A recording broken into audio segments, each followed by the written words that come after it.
ନିଜର ମନ ନିଜର ତାକୁ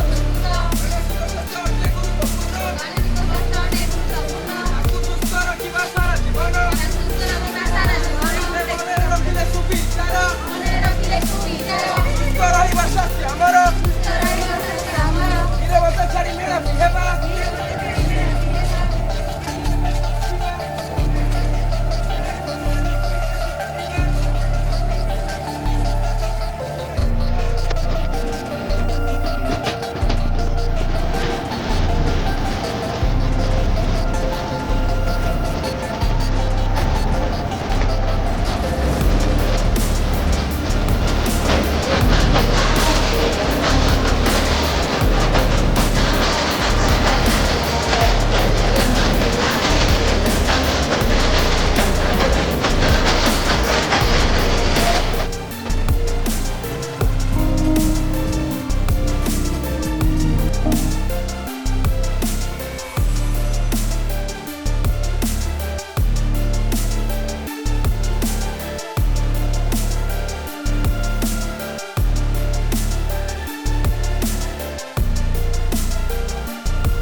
नीलाचल निवासाय नित्याय परमात्मने बलभद्रम सुभद्राभ्यम जगन्नाथाय नमो नमः। जय जगन्नाथ। मंचासीन मुख्य अतिथि और सम्मानित अतिथि मान्यगण्य व्यक्ति विशेष प्रिय अंतेवासी नीलाचल सेवा प्रतिष्ठान समस्त कर्मकर्ता एवं उपस्थित सुधीवृंद आज आम परिवार नीलाचल सेवा प्रतिष्ठान दयाविहार परिसर मानसिक अस्त व्यक्ति थैथान गृह कल्याण विभाग तरफ आयोजित यह महाग्रह मानसिक स्वास्थ्य सप्ताह उद्यापन दिवस अवसर में आपण समस्त को हार्दिक स्वागत करुछि। आम अनुष्ठान अंतेवासी मानू सर्वदा समस्त प्रकार स्वास्थ्य सेवा जोगाइबारे निजको नियोजित करिथिबा आम मुख्य अतिथि कोणास गोष्ठी स्वास्थ्य केन्द्र तत्वावधारक महोदय को मु विशेष भावे धन्यवाद अर्पण करुछि। आपणक असीम सहयोग पाई आम अनुष्ठान सर्वदा आपण पाखे ऋणी रहिब। आम समाजर शांति एवं श्रृंखला बजाय रखिबारे प्रमुख भूमिका ग्रहण करिथिबा सम्मानित अतिथि आम कोणास्थान भारप्राप्त अधिकारी महोदय को मु स्वागत करुछि। आपणक उपस्थिति पाई आमे कृतज्ञ। एही मंच रे आम सहित उपस्थित अछंती सम्मानित अतिथि कोणास ब्लॉक सांसद प्रतिनिधि तथा समाजसेवी श्री रामचंद्र बेहेरा महोदय। आपणक समाज सेवा आपण आम समस्त प्रेरणा। आपण को आमर अनेक अनेक अभिनंदन। एही मंच रे आम सहित उपस्थित अछंती सम्मानित अतिथि सुकांत बलिया सिंह पूर्वतन समिति सभ्य बलभद्रपुर ग्राम पंचायत। आपण को आम अनुष्ठान तरफ अनेक अनेक अभिनंदन। ଆମ ଅନୁଷ୍ଠାନ ପରିଚାଳନା ପରିଷଦର ସଦସ୍ୟ ଜଣେ ସମାଜସେବୀ ଶ୍ରୀଯୁକ୍ତ ଉମାକାନ୍ତ ପଟ୍ଟନାୟକ ମହୋଦୟଙ୍କୁ ମଧ୍ୟ ଆମ ଅନୁଷ୍ଠାନ ତରଫରୁ ହାର୍ଦ୍ଦିକ ସ୍ୱାଗତ କରୁଛି।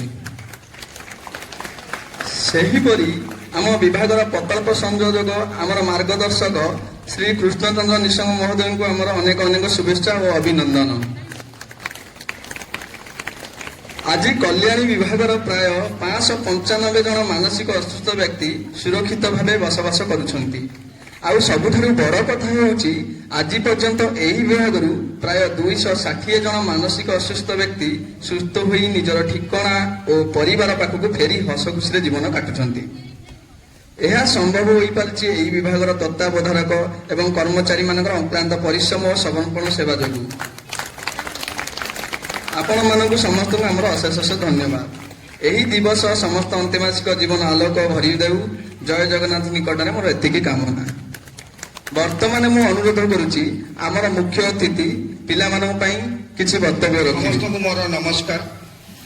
ପଞ୍ଚାଶୀନ ଆମର କଣାସ ଥାନାର ଭାରପ୍ରାପ୍ତ ଅଧିକାରୀ ସାଂସଦ ପ୍ରତିନିଧି ରାମବାବୁ, ବାବୁଲି ବାବୁ, ସୁକାନ୍ତ ବାବୁ, ଆମର ଉମା ବାବୁ, ସମସ୍ତଙ୍କୁ ଆଜିର ଦିନ ପାଇଁ ନିଶ୍ଚିତ ଭାବରେ ଅଭିନନ୍ଦନ ଜଣାଇବା ଦରକାର। ଆଉ ଆଜିର ଦିନଟା ବହୁତ ମୂଲ୍ୟବାନ। ଆମେ ଭାବୁଛେ ଯେ ମାନସିକ ରୋଗୀ ଆମ ପାଖରେ 595 ଅଛନ୍ତି, ନା ବିଲକୁଲ ନୁହଁ। ଆମେ ବି ସମସ୍ତେ ମାନସିକ ରୋଗୀ। ଏଠା ଥିବା କର୍ମଚାରୀ, ମୁଖ୍ୟ ଅତିଥି ହୁଅନ୍ତୁ, ଆମର ଯେତିକି ଜଣ ବସିଛନ୍ତି ଅତିଥି, ଏଟା କର୍ମଚାରୀ, ବିଭିନ୍ନ ଆମର ସାମ୍ବାଦିକ ଭାଇମାନେ, ଆମେ ସମସ୍ତେ ମାନସିକ ରୋଗୀ। ମାନସିକ ସ୍ୱାସ୍ଥ୍ୟ ଗୋଟେ ଜିନିଷ ଯାହା ଆମର WHO ହିସାବରେ ପ୍ରତି 10 ଜଣରୁ 8 ଜଣ ହେଉଛନ୍ତି ମାନସିକ ରୋଗୀ। ଆମେ ଖାଲି ବୁଝୁଛେ କ'ଣ ମାନସିକ ସ୍ୱାସ୍ଥ୍ୟର ମୂଲ୍ୟ ଆମେ ଜାଣିବା ଦରକାର। ମାନସିକ ସ୍ୱାସ୍ଥ୍ୟ ବିନା ଆମେ କହିପାରିବାନି ଯେ ଆମେ ଜଣେ ସୁସ୍ଥ। ଆମକୁ ଦେହ ଦେଖାଯାଉଛି, ଆମର କାହାର ମୁଣ୍ଡ ବଥା ହେଲା, ଥଣ୍ଡା କାଶ ହେଲା, ଜ୍ୱର ହେଲା, ଆମେ ଭାବୁଛେ ଆମେ ରୋଗୀ ହେଲୁ। କିନ୍ତୁ 1992 ମସିହାରୁ ବିଶ୍ୱ ସାରା ୱାର୍ଲଡ ମେଣ୍ଟାଲ ହେଲ୍ଥ ଡେ ଆମର ଆମେ ପାଳନ କରି ଆସୁଛେ। ଆଜି ଦିନର ଉଦ୍ଦେଶ୍ୟ କ'ଣ? ଆମେ ବହୁତ ଜିନିଷ ମନରେ ରଖିଥାଉ। ଟିକେ ରାଗ ଆସେ, କେତେବେଳେ ଖୁସି ଲାଗେ, କେତେବେଳେ ଆମ ମନରେ ବିଦ୍ୱେଷ ଆସେ, କେତେବେଳେ ଈର୍ଷା ଆସେ। ଆମେ କାହା ସହିତ ଆମେ କଥା ହେଇପାରୁନା, ଆମେ କାହାକୁ ଜଣେଇ ପାରୁନା। ବିଶ୍ୱ ମାନସିକ ସ୍ୱାସ୍ଥ୍ୟ ଦିବସ ଅକ୍ଟୋବର 10 ତାରିଖରେ ପାଳନ କରାଯାଏ। ଆରମ୍ଭ ହେଇଥିଲା 1992ରେ federation of mental health, world federation ବିଶ୍ୱ ସ୍ତରରେ। ଏହି ବର୍ଷ WHO ୱାର୍ଲଡ ହେଲ୍ଥ ଅର୍ଗାନାଇଜେସନ ଆମକୁ ଯେଉଁ ମାନସିକ ସ୍ୱାସ୍ଥ୍ୟ ଦିବସରେ ଗୋଟେ ମେସେଜ ଦେଇଥାଏ, ପ୍ରତିବର୍ଷ ବଦଳେ। କ'ଣ? ଏହି ବର୍ଷର ଆମର theme of world mental health day.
ଆଜିର ବିଶ୍ୱ ମାନସିକ ସ୍ୱାସ୍ଥ୍ୟ ସପ୍ତାହ ଉପଲକ୍ଷେ ଯେଉଁ ଉଦ୍ଯାପନୀ ସଭା, ଏ ସଭାରେ ମଞ୍ଚାସୀନ ଥିବା ଏବଂ ସମାଜକୁ ସେବା ପ୍ରଦାନ କରୁଥିବା ସମସ୍ତ ଅତିଥିମାନେ ଅଛନ୍ତି।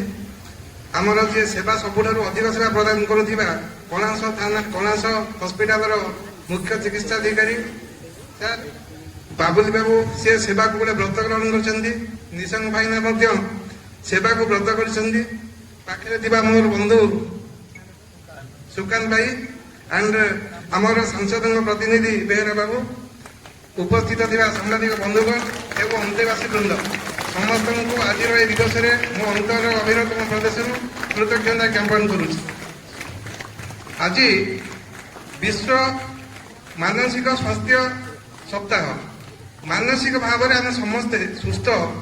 ଆମେ ଯେତେବେଳେ ଜନ୍ମ ହୁଏ ମା ବାପା ବହୁତ ଖୁସି ହେଇଯାଆନ୍ତି, ମୋର ଗୋଟେ ପୁଅ ହେଇଛି, ମିଠା ବାଣ୍ଟନ୍ତି, ଝିଅ ହେଇଛି ମଧ୍ୟ ଖୁସି ହୁଅନ୍ତି। କିନ୍ତୁ ତା ଭିତରେ ଭଗବାନଙ୍କର ସୃଷ୍ଟି ବଡ଼ ବିଚିତ୍ର। କିଛି ଲୋକଙ୍କୁ ତାଙ୍କର ଶାରୀରିକ ଅକ୍ଷମତା ଯୋଗୁଁ ସେମାନେ କିଏ କଥା କହିପାରେ ନାହିଁ, କିଏ ଚାଲିପାରେ ନାହିଁ, କିଏ ଶୁଣିପାରେ ନାହିଁ ଏବଂ ସେମାନଙ୍କୁ ଆମକୁ ଟିକେ ଅଧିକା କେୟାରଫୁଲ ହେବା ପାଇଁ ପଡ଼େ ଏବଂ ସେମାନେ ଯେ ସମାଜର ସ୍ରୋତରେ ଯେତେବେଳେ ମୁଖ୍ୟ ସ୍ରୋତରେ ସାମିଲ ହୁଅନ୍ତି, ଆମମାନଙ୍କ ଠାରୁ ଆହୁରି ଭଲ କାମ କରନ୍ତି। ଏମିତିକି ୱାର୍ଲଡ ଚାମ୍ପିଅନସିପରେ ମଧ୍ୟ ଭାଗ ନେଇ ଆମ ଓଡ଼ିଶାର ଲୋକ ଏବଂ ଭାରତ ବର୍ଷର କିଛି ଲୋକ ମାନସିକ ଅସୁସ୍ଥତା ସତ୍ତ୍ୱେ ସେମାନେ ଚାମ୍ପିଅନ ହେଇ ଆମ ଦେଶର ଗୌରବ ମଧ୍ୟ ରକ୍ଷା କରିଛନ୍ତି।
ସମସ୍ତେ ଆମେ କିଛି ନା କିଛି ସ୍ତରରେ ମାନସିକ ଅଗ୍ରସର।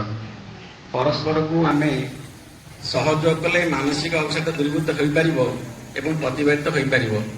ଆମେ ଭାବୁ ଯେ ସମସ୍ତେ ସୁସ୍ଥ, ହଠାତ୍ ଜଣେ ଅଫସର କ'ଣ ପାଇଁ ସୁଇସାଇଡ୍ କରୁଛି, ହଠାତ୍ କ'ଣ ପାଇଁ ସେ ନିଷ୍ପତ୍ତି ଦେଉଛି ମୁଁ ଏଇ ବିଦାୟ ନେବି ଏ ସଂସାରରୁ।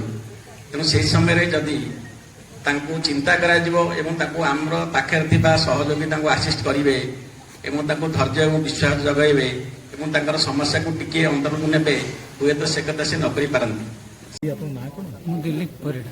ଗାଁ ଜାଣିଛନ୍ତି ମନେ ଅଛି କୋଉଠି ଆସୁଛନ୍ତି ନିଶ୍ଚିତ ଜଟଣୀ ଖୋର୍ଦ୍ଧା ଜିଲ୍ଲାର କେତେ ବର୍ଷ ହେଲାଣି ଏଠି? ଏଠି ପାଖାପାଖି 6 ବର୍ଷ ହେଲା। କେତେ ଖୁସି ଅଛନ୍ତି ଏଠି? ମୁଁ ବର୍ତ୍ତମାନ ବହୁତ ବହୁତ ବହୁତ ଖୁସି। କଣ ସବୁ ଭିତରେ ଯୋଉ ରଙ୍ଗାରଙ୍ଗା ଯେ କମ ହଉଛି? ନାଚ ଗୀତ ହଉଛି, ଖେଳ ହଉଛି, ମନୋରଞ୍ଜନ ମାନେ ଆମ ମାନସିକ ସ୍ତରରେ ଆମେ ସୁସ୍ଥ ରହିବା ପାଇଁ ମନୋରଞ୍ଜନଟା ଗୋଟେ ବହୁତ ଆବଶ୍ୟକତା, ଯୋଉଟା ଏଠି ଭରପୁର ଯୋଗେଇ ଦିଆଯାଉଛି। ସବୁ ସାର୍ ମାନେ କର୍ମକର୍ତ୍ତା ଭଲ ଅଛନ୍ତି? ସମସ୍ତେ ଭଲ, ସମସ୍ତଙ୍କର ବ୍ୟବହାର ବି ଭଲ, ଆଉ ଚିକିତ୍ସା ଯେଉଁମାନେ କରୁଛନ୍ତି ସେମାନେ ବି ଆହୁରି ଭଲ, କାରଣ ଏ ମାନସିକ ରୋଗ ଟିକେ ଚିକିତ୍ସା ଉପରେ ନିର୍ଭର କରେ। ଯୋଉଟା ସାଇକୋଲୋଜିଷ୍ଟ ଅଛନ୍ତି କି ଆୟା ଅଛନ୍ତି କି ଯିଏ ବି ଏଥିରେ ସାମିଲ, ସମସ୍ତେ ଆମ ମାନସିକ ସୁସ୍ଥତା ହେବା ପାଇଁ ସବୁ ମାନେ ପ୍ରାଣପଣେ ଚେଷ୍ଟା କରୁଛୁ। ପାଠ ପଢିଛନ୍ତି? ନିଶ୍ଚିତ। କେତେ ପଢିଛନ୍ତି? +2। ଭଲ ହେଲା ପରେ ଘରକୁ ଯିବେ?